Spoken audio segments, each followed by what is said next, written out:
Okay, now I'm going to do something with this DFA that we made that you're going to love. Oh, I want to be able to see that A. I'm going to click on that and pull down just a little bit. There we go.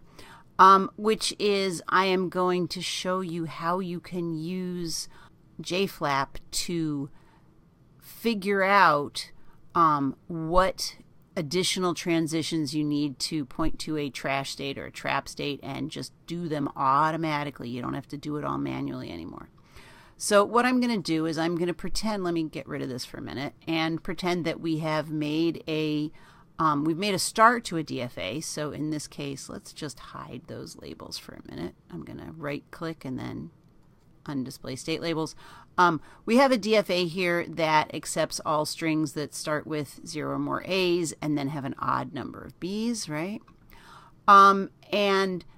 Oh, sorry, but it's not a DFA, right? It's not a DFA because I haven't put in my my transitions.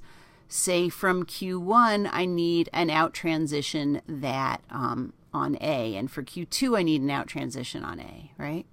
So what we're going to do is I'm going to show you how to do this auto-magically.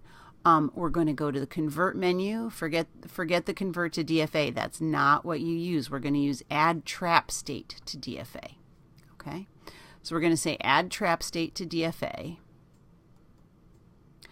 And we pop up a new tab, and I can make everything bigger again by just sliding this guy here.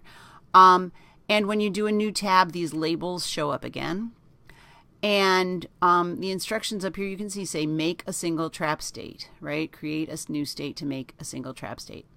And if you get, I like this. This is a cute thing in JFLAP. I don't know why you have to manually draw the trap state or the trash state, but you do. If you just click on do all without doing it, it pops up a little window that says just create a state. It's not too difficult. So I'll say okay.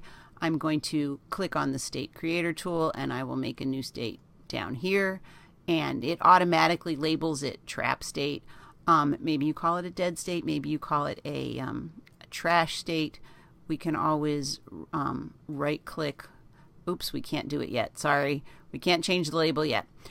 So what we're going to do is now we're going to click do all and check it out. And did you see it said the DFA is now complete, and we're going to open it in another window, and you couldn't see it because it opened it up in another place on my screen, but ignore that little text pad here. But here's what opened up. It has a new untitled JFLAP automaton that has everything in here. Now I'm gonna right click. Oops. I'm gonna click on the attribute editor again. I'm gonna change this because I call this a trash state, not a trap state. Oh, you know what? I right clicked on the white space. I didn't right click up here. So I'm going to start by right clicking on Q3, and I want to change Q3's label, right? So instead of calling it a trap state, I'm going to call it a trash state, right?